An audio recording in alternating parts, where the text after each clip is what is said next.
حضرت یعقوب علیہ السلام حضرت اسحاق علیہ السلام کے بیٹے ہیں، اور حضرت اسحاق کے بیٹے دو پیدا ہوئے جڑواں، ایک بیٹے کا نام تھا عیس اور دوسرے بیٹے کا نام تھا یعقوب۔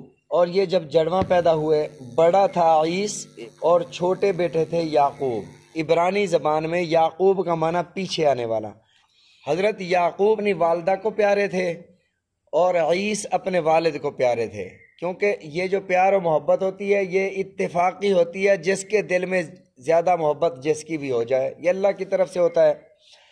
بہرحال حضرت اسحاق علیہ السلام بڑھاپے کی عمر کو پہنچے تو انہوں نے اپنے بیٹے عیس سے کہا کہ میرے پاس آنا، جب میں عبادت کر رہا ہوں تو میں اللہ تعالیٰ سے آپ کے لیے دعا کروں گا۔ آپ کی والدہ کو پتہ چلا تو آپ کی والدہ نے یعقوب علیہ السلام کو عیس کے کپڑے پہنا کر بھیج دیے، کیونکہ ہم شکل تھے، کپڑے ان کے پہنا کر بھیج دیے، اور یہ ساتھ تاکید کی کہ والد کے سامنے آپ نے بولنا نہیں ہے۔ یہ وہاں چلے گئے۔ حضرت اسحاق علیہ السلام نے دیکھا کہ بچہ آیا ہوا ہے، انہوں نے اللہ کی بارگاہ میں دعا کر دی کہ اللہ اس کے خاندان اور نسل میں نبوت چلا دے۔ تو اللہ رب العزت نے حضرت اسحاق علیہ السلام کی دعا کو قبول فرمایا اور ان کی اولاد میں اللہ نے نبوت چلا دی حضرت یعقوب علیہ السلام کی، کہ روایات میں آتا ہے کہ بنی اسرائیل کے 4000 پیغمبر حضرت یعقوب علیہ السلام کی اولاد میں سے تھے۔ بعد میں عیس جب گیا کہ دعا کرنے، انہوں نے کہا دعا تو ہو گئی ہے، دعا تو میں نے کر دی ہے، کہا وہ تو یعقوب تھے، تو پھر دوبارہ ہاتھ اٹھائے کہ اللہ عیس کو دنیا کی بادشاہت عطا فرما دے اور اس کی نسل میں بھی نبی پیدا فرما دے۔ تو حضرت ایوب علیہ السلام عیس کی اولاد میں سے ہوئے، اور عیس کو اللہ رب العزت نے بادشاہت بھی عطا فرمائی۔ وہ جو ذوالقرنین بادشاہ گزرا تھا جس نے یاجوج ماجوج کو بند کیا تھا، ذوالقرنین، وہ ذوالقرنین بادشاہ عیس کی اولاد میں سے تھے۔ تو اللہ رب العزت نے اس خاندان میں بادشاہت سے بھی نوازا، اس خاندان کو نبوت سے بھی نوازا۔ حضرت اسحاق علیہ السلام نے حضرت یعقوب کی ڈیوٹی یہ لگائی کہ جب میں عبادت کر رہا ہوں تو دروازے پر بیٹھ جانا ہے، کسی کو اندر نہیں آنے دینا۔ حضرت یعقوب علیہ السلام بیٹھے ہوئے تھے تو ایک فرشتہ انسانی شکل میں آیا۔ اب حضرت یعقوب علیہ السلام نے انہیں اندر نہ آنے دیا۔ بعد میں جب حضرت اسحاق سے فرشتے کی ملاقات ہوئی تو انہوں نے حضرت یعقوب کی تعریف فرمائی اور کہا کہ یہ اسرائیل ہے۔ اسرائیل کا مطلب ہوتا ہے اسراء، عبرانی زبان میں بندے کو کہتے ہیں، بندہ، اور ایل عبرانی زبان میں اللہ کو کہتے ہیں۔ اسرائیل جسے ہم عربی زبان میں عبداللہ کہتے ہیں، اللہ کا بندہ، یہ عبرانی زبان میں اسرائیل یعنی اللہ کا بندہ ہے یہ، تو وہ لقب پڑ گیا حضرت یعقوب علیہ السلام کا اسرائیل۔ حضرت یعقوب علیہ السلام کے جو 12 بیٹے تھے، حضرت یعقوب علیہ السلام کی جتنی بھی آگے اولاد چلی ان سب کو بنی اسرائیل، بنی کا مطلب اولاد ہوتا ہے، بنی اسرائیل کہا جانے لگا، بنی اسرائیل۔ اور حضرت عیسیٰ علیہ السلام بھی بنی اسرائیل میں مبعوث ہوئے۔ آج کل بھی ایسے لوگ موجود ہیں جو کہتے ہیں کہ اصل میں نا بنی اسرائیل ہم ہیں، وہ تورات کو تورات بھی نہیں مانتے، وہ کہتے ہیں کہ تورات کا معنی ہے قانون، اللہ نے قانون ارشاد فرمائے۔ یہ کیسے ہو سکتا ہے کہ امت محمد صلی اللہ علیہ وسلم کے علاوہ کسی اور کو فضیلت مل جائے؟ تم کیسے کہتے ہو کہ بنی اسرائیل سے مراد یہودی ہیں یا حضرت یعقوب علیہ السلام کی اولاد ہیں؟ اسرائیل اصل میں ہم ہیں۔ حالانکہ یہ بات قرآن کی تعلیمات کے خلاف ہے۔ سورۃ الصف میں اللہ رب العزت نے حضرت عیسیٰ علیہ السلام کی ایک تقریر ریکارڈ فرما کر امت محمد صلی اللہ علیہ وسلم کے حوالے فرما دیا۔ وہ حضرت عیسیٰ علیہ السلام کی تقریر کیا تھی؟ اور مزے کی بات یہ کہ حضرت عیسیٰ علیہ السلام بھی بنی اسرائیل کے پیغمبر تھے، اور بنی اسرائیل کے سب سے آخری پیغمبر حضرت عیسیٰ علیہ السلام تھے۔ حضرت عیسیٰ کے بعد رسول اللہ صلی اللہ علیہ وسلم سے پہلے پھر کوئی پیغمبر نہیں آیا۔